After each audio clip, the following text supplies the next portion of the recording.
Hello, everyone, and welcome to the Coaches Show on 90.1 KBPK and SportsNetUSA.net.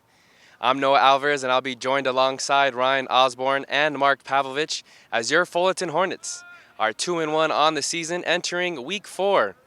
After a dominant performance over the Dons of Santa Ana College in the 97th Key to the County game, the Fullerton Hornets came out victorious, winning by a final score of 59-13. Defensive lineman Josh Tarango was named the game MVP after recording 3 sacks, 4 tackles for loss, and a forced fumble. We look ahead into Week 4 as the Fullerton Hornets will face Southwestern College, who is 2-1 on the year. The Jaguars gave the Hornets quite a bit of a scare last year in a tight victory. We'll be talking with 2 of the coaches here at Fullerton College, along with Tarango, on the upcoming match this weekend. Hi, I'm here with Fullerton College head coach Garrett Campbell. Coach, how important was it for not only to you guys win in that fashion, but get that key back in last week's win against Santa Ana College? Yeah, the key was a big deal. The key was everything to us last week. That was a game that we had to forfeit last year. Unfortunately, they wanted the key after losing 8-5-0. So it kind of interesting, we'll just say. But it was a big deal for our guys. Anytime you play for a trophy, it's a big game, and it was a big deal to the coaches. And I'm glad we had the opportunity to go out and play and win the game. So all 3 of your quarterbacks saw the field in last week's game. All 3 had touchdowns. Can you get after 3 weeks now and you've seen all 3 of them play, what do you think of this quarterback group thus far? Well, they're a good group. They're athletic. They're kind of varying their skill sets a little bit. Quinn is definitely a passer, kind of a drop back passer. Cooper's a little more of a dual threat type guy, and then Christian is kind of a dual threat guy as well. So, but they see things differently. They see the field differently. They read differently. So it's kind of fun. So if we can work on that, and we've had that a few years ago. We had a similar situation, but I think it's kind of established that right now Quinn's probably the top guy of the 3, and he's playing extremely well, and we're really happy with where he's at. But I'll tell you what, the other 2 are really talented as well. And so, I think we do a good job around here with our quarterbacks as far as recruiting and developing them. And I think these guys are no exception. So look ahead into Week 4, matchup against Southwestern. How do you carry that momentum into next week's game? It's a great question. Quite honestly, like we challenged our guys this week, and you got two 2-1 teams playing. At the end of the day, we're still Fullerton, and people are always going to have we're always going to have a target on our chest, and we just understand that, and we got to know that everybody's going to bring their best, because it doesn't matter if it was a year ago or now or what have you, that you beat Fullerton, it's a big deal. And so we just got to understand that it comes out every day. We come out here and just focus on our assignments and getting better every single day, and just going, Monday, Tuesday, Wednesday, Thursday, focus. And if we do that, we'll be okay. We're just a matter of, can you play when it's not for a trophy? Can you play when it's not a top 5 battle? Can you play when you got 2 teams that are 2-1 just getting after it because you love to play? And I think that's where our guys are at, and I think that's the challenge this week. Awesome. Thank you very much, Coach, and best of luck this weekend. Thank you very much. I'm here with Fullerton Hornet defensive line coach, Coach Robinson. I wanted to ask you about last week's game. How does it feel to have Josh Tarango, your defensive lineman, win game MVP? Well, it's nice. I mean, we've had a kind of a history of that in the past couple years with Joey and Joey Noble and Montre Bonner. So he's just kind of going in the same traditions that we've had the last couple of years. So it's good, and he's really been playing well. So it's exciting to see that. You touched on it. A lot of good defensive linemen have come through Fullerton College these past few years. How do you continue to recruit such studs at the defensive line position? Well, I think it becomes where people understand that they're, what we're doing is good for the D-line. They're getting good coaching, and it makes for people wanting to come here. So, that's the exciting thing about it. Coach Crooks with his defense, it's aggressive. I think people like to be in that system and get to pass rush, you know what I mean? So I think it's an exciting thing for the D-ends and D linemen. So, what makes Josh Tarango as an individual different than some of the other defensive linemen that you've had in the past? Well, I think a couple of things. He's hardworking in the weight room. He's a self-starter. He's always working hard. So I think those things are really good. Also, he was I think 3rd in the state at wrestling. So I think all those things he's worked used to all that kind of close contact and a lot of physicalness. You know what I mean? So he's improving his football skills every day and getting better and better. And I just think he's with his hard work is paying off. As a unit, how does this defensive line compare to some of the other defensive lines that you have coached in the past? Well, I think Cam is the only one that has been here for a year. So he's the only one that's played here. Everybody else, it's kind of their first year of playing. Like some of them been in the program. Josh has been in the program for a year. Troy's been in the program for a year. So those guys know what it's expected of them, but they haven't just gotten in the games because they've gray shirted. So it's a slow process. They're all getting better. They're getting used to the college football and getting better each game. So let's take a look ahead to Week 4 matchup against Southwestern. What are some weaknesses on their offensive line that you plan to exploit this upcoming Saturday? Well, I think they do a good job. They're physical. They work hard in that group. Some of them, they're not so athletic on the tackles, so we're going to try to work some of our games and some movement with the tackles. Their center's smaller, so it'll be good for Josh to work on the center. So a couple of those things like that will help us out. You know what I mean? So. All right, best of luck this weekend. Thank you, Coach. Thank you. I'm here with Fullerton College defensive lineman Josh Tarango. And Josh, I wanted to ask you, how did it feel to be named MVP after last weekend's victory? It felt really good as a team, but I can't take it personally because as a team, DNs, linebackers all helped me to get my position and make my job a lot easier. So I appreciate them mostly, not just myself. But it felt nice, good something to bring home to the family, to the school, and it's good for me and for them. So let's talk about that defensive line group. How does this defensive line group compare to some of the teams you've played with in the past? Actually, it's fantastic. Great group of kids, strong, physical, and quick. I can see that's like one of the quickest defensive line group I've ever had in my whole football career at high school and Pop Warner when I was younger. That's it. So I want to take a look at some of the coaches too. You have Coach Robinson, Coach Brian Crooks, Coach Phil Austin. What are some of the things that these coaches do that makes the defense so special year in and year out? They get a lot of great players from all around the neighborhood schools. You got Troy, me, and Nick, all from local schools around here. So it's good to bring some of the new guys over here to come over that have already been here, so they can adapt easier. And they're just great coaches all around. Crooks keeps us in check, able to get our positions, get everything spot. Coach Austin getting his DBs and having them locked down on both sides, which is awesome for D linemen and linebackers.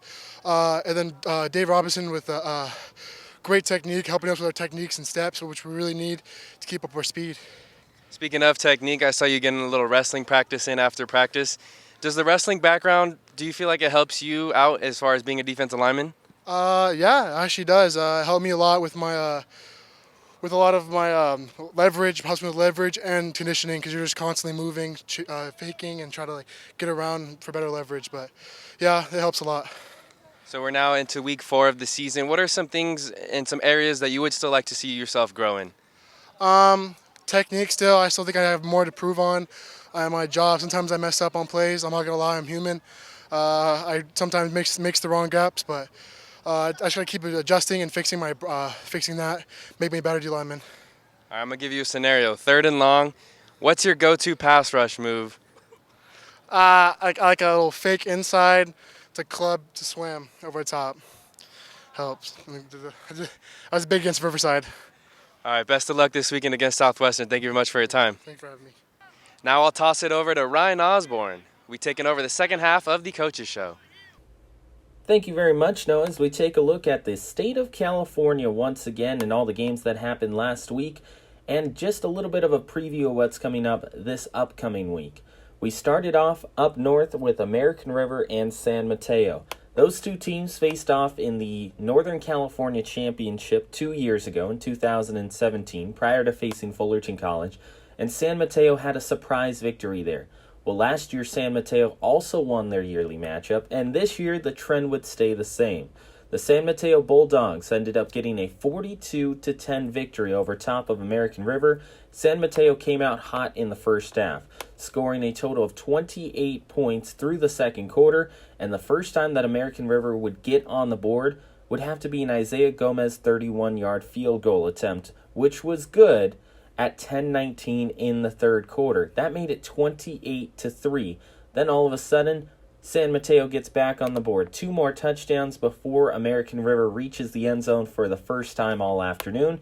That was on a Chris Osby 2-yard touchdown run that capped off an 11-play, 75-yard drive. So our final score there, 42-10. San Mateo taking it to the American River Beavers. You look at the stats between these two sides. Third down efficiency, San Mateo slightly better than American River at 5 of 10, but American River 21% at 3 of 14. Total offense, San Mateo was all over the field. 504 yards of offense, 290 to American River, 318 in the air for San Mateo versus just 234 on the other side. Now, where these two teams really had a difference between each other, San Mateo was able to establish their ground game.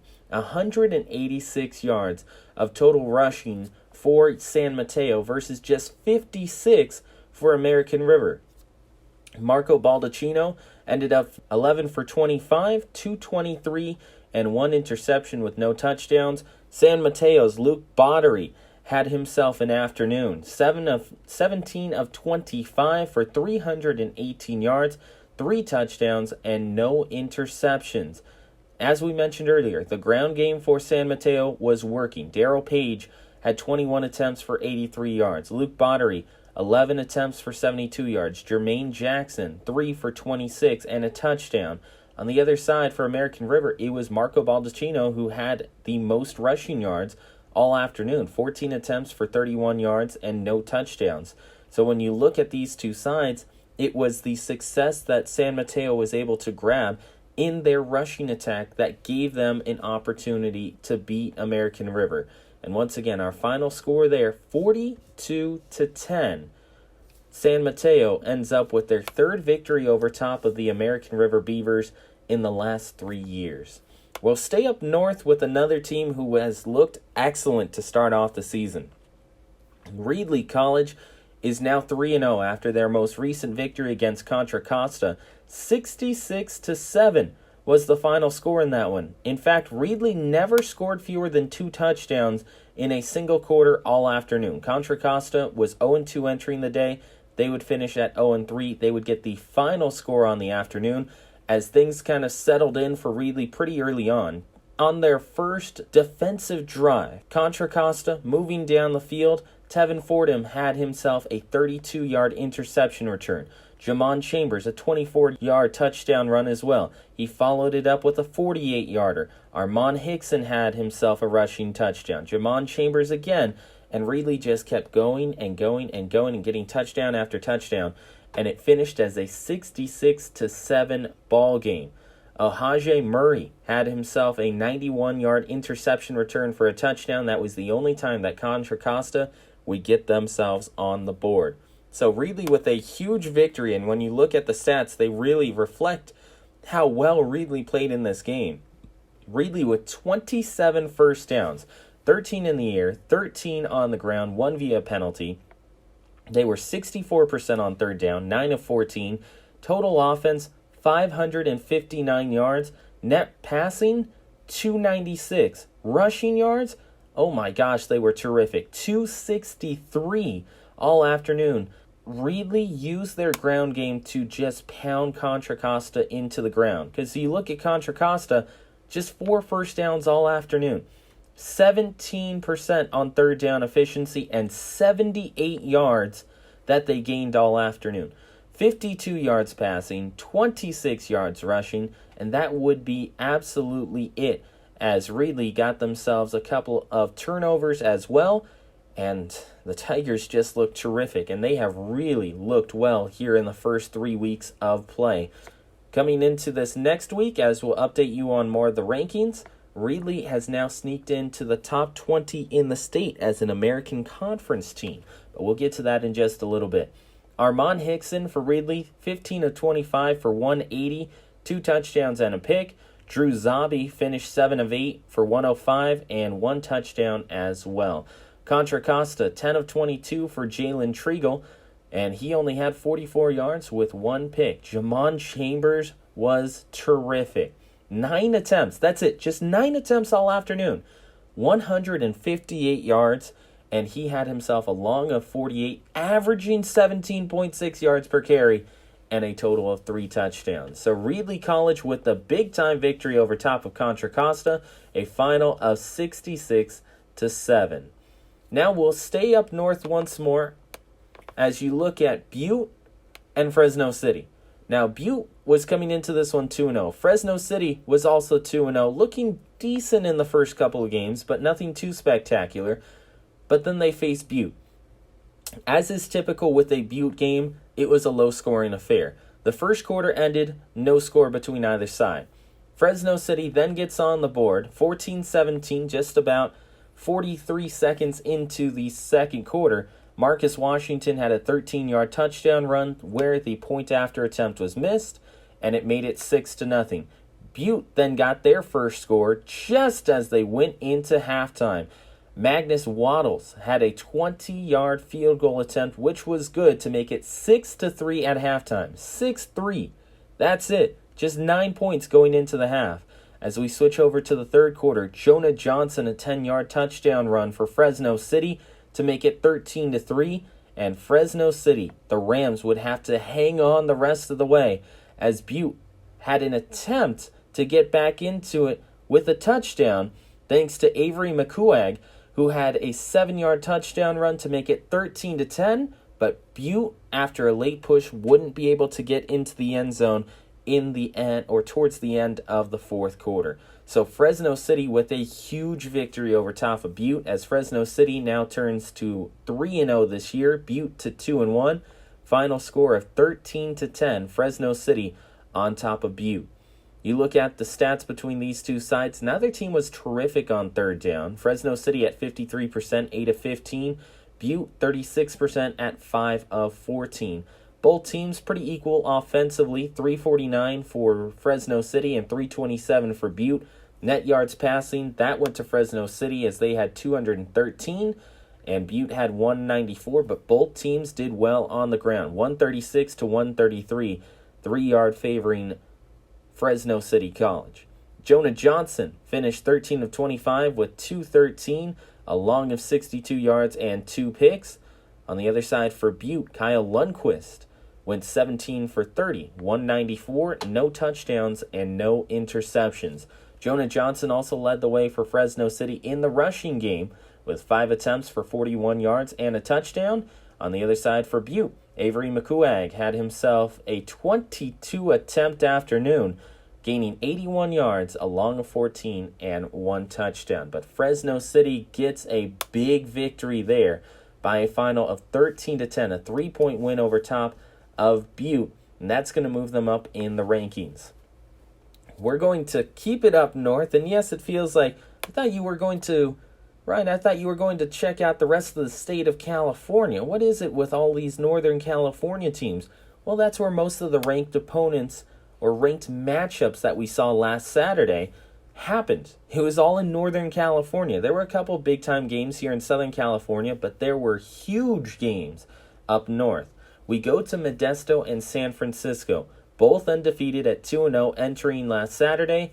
Modesto gets a narrow victory by 3 points, 23-20. Now remember, Modesto had already beaten Laney, so they already had a big victory on their resume. But now when you beat City College of San Francisco, 23-20, that's going to be huge. They started off the season in the top 15. They moved into the top 6 with that huge victory over Laney, and this will probably move them into the top 4 or 5 in the state of California after the victory over the Rams. Modesto started off the scoring in the first quarter. Jordan Porter got a 58-yard pass from Danny Velasquez, and it made it 7-6. Ethan Bullock had a 4-yard run for San Francisco as both of those two teams traded off scores. 7-6 was the score going into the second. And with only 7 seconds left before halftime, Parker Bonine, 26-yard field goal to make it 10-6, Modesto. In the second half, it'd be Modesto scoring a couple of touchdowns. Michael Ramos, a 1-yard run, and Brandon Gray, a 5-yard pass from Danny Velasquez right at the end of the game to close it out. That 5-yard pass from Velasquez to Gray came with just 1:07 on the clock. and it would prove to be the game winner. 489 yards of total offense for Modesto versus 297 for City College of San Francisco. 78 yards rushing for San Francisco versus 272 for Modesto. My goodness, those Northern California teams over the last weekend really had some success running the football. San Francisco, their quarterback Ethan Bullock went 15 for 32, 219 with 2 touchdowns and a pick. Rushing game was Jamar Julian Jr., who had 12 attempts for 50 yards and no touchdowns. Modesto on the other side, Danny Velasquez, 15 of 32 for 191 and 2 touchdowns. And he also rushed for 21 attempts, 159 yards, and a long of 50. So Modesto with the victory there over City College of San Francisco. Down here in Southern California, we take a look at a team in the American Conference who takes down a national division team. Chaffee over top of Mount Sac. The Chaffee Panthers, huge win over Mount Sac and the Mounties. Mount Sac jumped out to a 12-0 lead. Chaffee scored 2 straight scores in the second quarter to get themselves a 15-12 advantage. Then a field goal by Mount Sac would end up bringing it level at 15-15. But 2 more points for Chaffee over top of San Antonio, or Mount San Antonio in the third and fourth quarter would make it 24-22. As with both of these two sides, Mount San Antonio outgained Chaffee. They had more first downs. They were better on third down. But when you look at Chaffee, it was what they were able to do in the air at certain times. Caleb Areola went 11 for 29 for 177. Now that looks like around 34-35% completion rate that he had on Saturday. However, he would get hot on certain drives. In fact, on the last drive for Chaffee, where they got the Nick Lawson 39-yard field goal to put them up by 2, you look at Areola, and he ended up going 3 for 4 for a total of 34 yards. He gets hot at times. He gets very streaky, and that's exactly what we saw in that matchup against Mount Sac, where he leads his team to a victory. Greg Jordan, 19 attempts, 79 yards. On the other side, Zach Rangel, 24 of 39 for 294, 1 touchdown, but he also had 3 picks. And that was huge for Mount San Antonio, as they gave up the football a total of 4 times. So that wraps up a look back at last Saturday. Let's get right into the rankings here in the state of California. Now, number 1 in the current poll is Riverside City College. Their win over top of Fullerton College is really what boosted them there. They were sitting at top 3. Once they beat Fullerton, they jumped into that number 1 spot. College of San Mateo now moves up after their big-time victory earlier that we mentioned against American River. They're at 3-0. They were previously number 3. They move up into the number 2 spot. Saddleback, who has just looked terrific in the early going, they're now up to number 3. They move up from number 4. And we mentioned that big-time move by Modesto. They started off in the top 15. Then they moved up to number 9 after their week 1 victory against Laney. They have another victory and follow it up this week with that win over top of City College of San Francisco. Now they're sitting at number 4 in the state of California. They're followed up by Fresno City, who had a big-time win over Butte. Cerritos is sitting right behind them, which is somewhat surprising for some people considering the way that Cerritos had their victories. So the Falcons creep into the top 6.